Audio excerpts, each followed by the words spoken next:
श्री शिवाय नमस्तुभ्यम हर हर महादेव। दोस्तों, हम सभी जानते हैं कि कार्तिक महीने का बहुत ही पवित्र महीना चल रहा है और 20 नवंबर को कार्तिक मास की शुक्ल पक्ष की अष्टमी तिथि है और ये अष्टमी पड़ रही है सोमवार के दिन। यानी कि सोमवार की अष्टमी का शुभ संयोग का दिन आ चुका है और गुरुजी ने सोमवार की अष्टमी के कुछ नए नए उपाय बतलाए हैं, जिसे हम सभी इस कार्तिक महीने की सोमवार की अष्टमी के दिन करके अपने जीवन में चल रही समस्याओं को दूर कर सकते हैं। तो चलिए जानते हैं क्या है वो विशेष उपाय। लेकिन उपाय जानने से पहले आप सभी से प्रार्थना है कि अगर आपने अभी तक चैनल को सब्सक्राइब नहीं किया है तो चैनल को सब्सक्राइब कर ले और बेल आइकन को प्रेस कर ले, ताकि जब भी हमारे चैनल पर कोई नया वीडियो आएगा तो इसकी जानकारी सबसे पहले आपको मिलेगी। साथ ही जानकारी पसंद आए तो एक लाइक ज़रूर कर दीजिएगा और कमेंट में महादेव का कोई सा भी प्यारा नाम लिखना मत भूलिएगा। देखिए, इस वीडियो में हम गुरु जी के द्वारा बताए गए 2 विशेष उपायों के बारे में जानेंगे। देखिए, सोमवार की अष्टमी बहुत ही खास दिन होता है। सोमवार की अष्टमी जो होती है वो महादेव और माता पार्वती का मिलन का दिन होता है। 64 जोगिनियाँ भगवान शंकर से मिलने के लिए आती हैं और अगर हम आज के दिन कोई भी उपाय करते हैं या पूजा पाठ करते हैं तो माता रानी प्रसन्न होकर उसका शुभ परिणाम हमारे जीवन में देती हैं। सोमवार की अष्टमी का दिन जो होता है उस दिन भगवान शंकर बहुत ज़्यादा प्रसन्न मुद्रा में होते हैं और माता पार्वती भी प्रसन्न मुद्रा में होती हैं। और आज के दिन हम जो भी उपाय अपनी मनोकामना कहकर करते हैं वो परिपूर्ण होकर ही रहती है। चलिए सबसे पहले जानते हैं पहला उपाय के बारे में। यह उपाय सिर्फ कार्तिक महीने की अष्टमी को ही किया जाता है।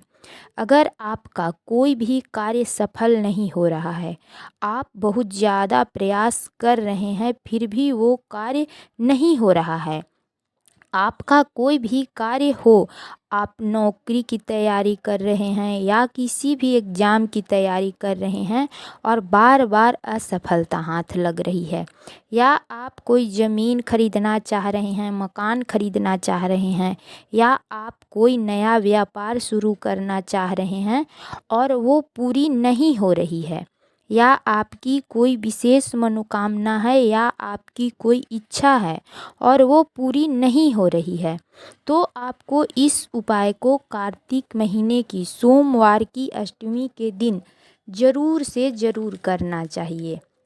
यह उपाय सर्व मनोकामना पूर्ति का है।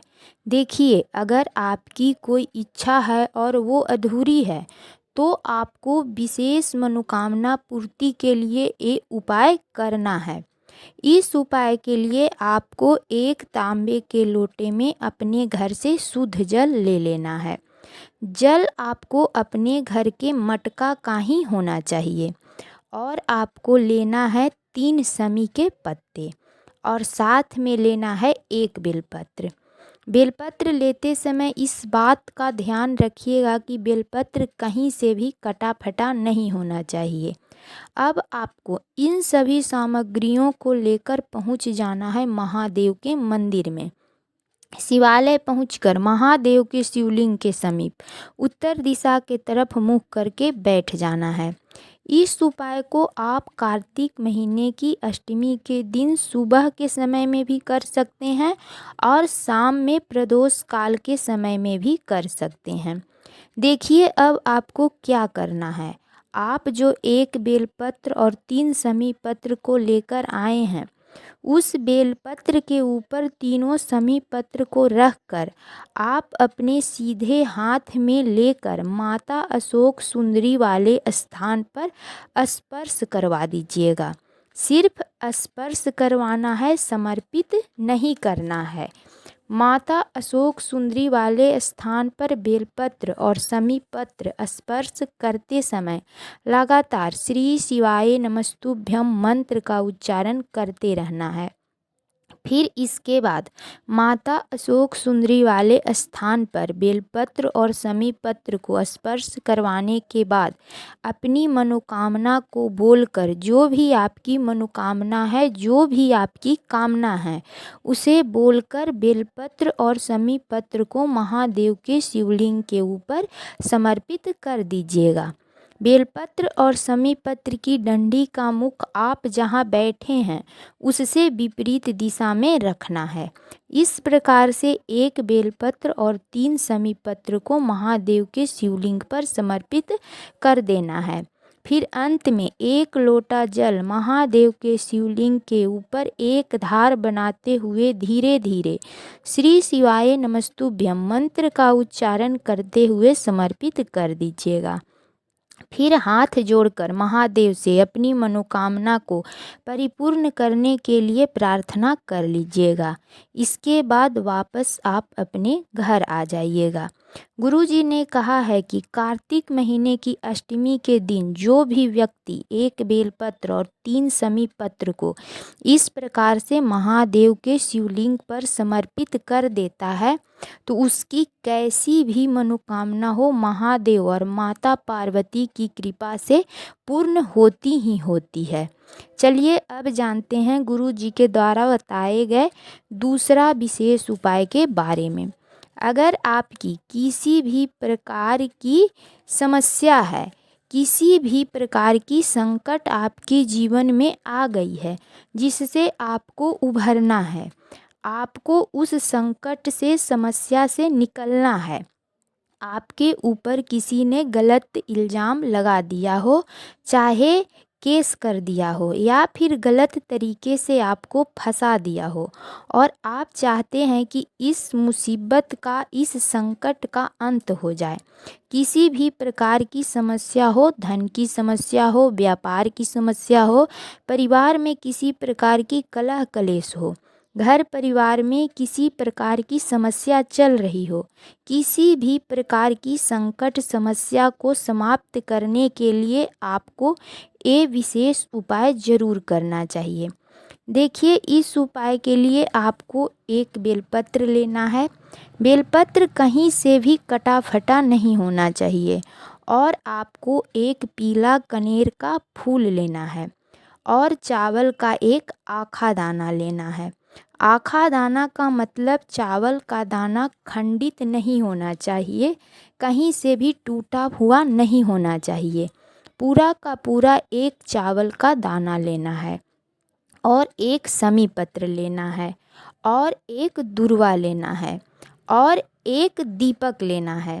दीपक में आपको शुद्ध देसी घी डालना है और बाती लंबी वाली लगानी है और इसके साथ 1 तांबे के लोटे में अपने घर से शुद्ध जल ले लेना है। अब आपको इन सभी सामग्रियों को लेकर पहुंच जाना है बेल वृक्ष के पास। इस उपाय को आप सुबह से लेकर शाम तक में किसी भी समय में कर सकते हैं। आपको बेल वृक्ष के पास मिट्टी से शिवलिंग का निर्माण करना है। केवल गोल आकृति का शिवलिंग बना लीजिएगा, जलाधारी वगैरह बनाने की कोई आवश्यकता नहीं है। अब आपको सबसे पहले आप जो शिवलिंग बनाए हैं उसी शिवलिंग के पास 1 दीपक को प्रज्वलित करके रख दीजिएगा।